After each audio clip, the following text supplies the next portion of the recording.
इसके बाद अब्राहा अपनी फौज लेकर मक्का की तरफ बढ़ा, लेकिन जैसे ही वो मक्का के करीब आया तो इसके हाथियों ने आगे बढ़ने से इनकार कर दिया और पीछे मुड़ने लगे।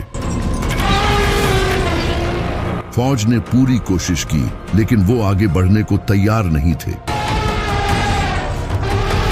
ये अल्लाह की तरफ से एक निशानी थी। इसी वक्त उन्होंने आसमान की तरफ देखा तो एक बड़ी तादाद में परिंदे उनकी तरफ आ रहे थे, जिनके मुंह और पंजों में पत्थर थे। इसके बाद इन परिंदों ने वो पत्थर इस फौज पर गिराए। ये पत्थर इनके जिस्मों को चीरने लगे और इस तरह अब्राहा और इसकी पूरी फौज तबाह हो गई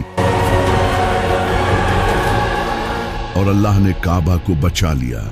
इस वक्त तक हजरत इब्राहिम अलैहिस्सलाम के काबा को तामीर किए 2000 साल हो चुके थे और फ्लड्स और बारिशों की वजह से काबा की दीवारें कमजोर हो चुकी थी। इसी वक्त मक्का में एक बड़ा फ्लड आया जिसने काबा की दीवारों को काफी नुकसान पहुंचाया। तभी मक्का में कुरैश ने यह फैसला किया कि वो काबा को तोड़कर इसे दोबारा से तामीर करेंगे। कुरैश के लीडर्स ने यह फैसला किया, काबा को दोबारा तामीर करने के लिए जो पैसा लगेगा वो हलाल होना चाहिए। जिसके बाद कुरैश ने मिलकर काबा को दोबारा तामीर करना शुरू किया। शुरू में तो कोई भी अल्लाह के डर से काबे की दीवार गिराने के लिए तैयार नहीं था, लेकिन फिर हजरत खालिद बिन वलीद रजी अल्लाह तआला अन्हु के बाप ने आगे बढ़कर काबे की दीवार को गिराना शुरू किया, जिसे देखकर बाकी लोग भी इनके साथ शुरू हो गए। उन्होंने काबा की लंबाई को रेक्टेंगुलर शेप से कम करके स्क्वायर शेप में बनाया, क्योंकि इनके पास पैसे कम थे, और इसकी हाइट को भी 9 हाथ से 18 हाथ ऊंचा कर दिया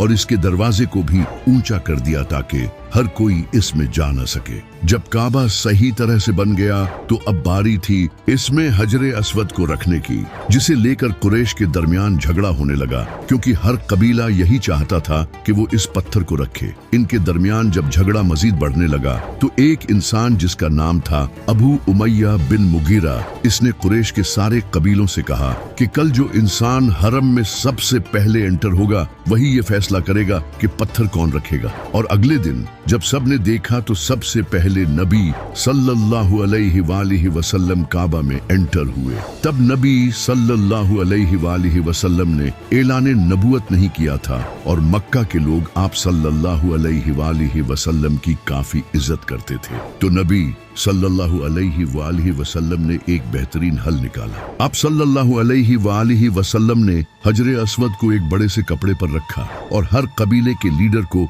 इस कपड़े को उठाने का कहा। जब सारे कबीलों के लीडर्स इस पत्थर को उठाकर काबा के पास ले गए तो आप सल्लल्लाहु अलैहि वसल्लम ने इसे अपने हाथों से उठाकर अपनी जगह रखा। ये देखकर कुरैश के सारे लोग बड़े खुश हुए और इस तरह काबा को दोबारा तामीर किया गया। फिर इसी काबा में एक दिन एक अजीम इंसान का जन्म हुआ जिसका नाम था अली इब्ने अबी तालिब।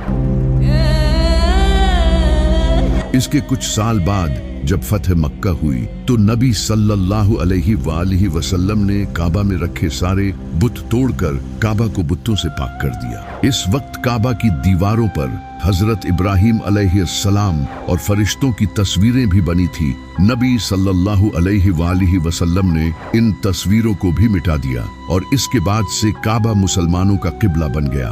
नबी सल्लल्लाहु अलैहि वसल्लम पहले मस्जिद अक्सा की तरफ मुंह करके नमाज पढ़ते थे, लेकिन एक दिन अल्लाह ने आप सल्लल्लाहु अलैहि वसल्लम को हुक्म दिया और आप सल्लल्लाहु अलैहि वसल्लम ने इसके बाद से काबा की तरफ मुंह करके नमाज पढ़ना शुरू की।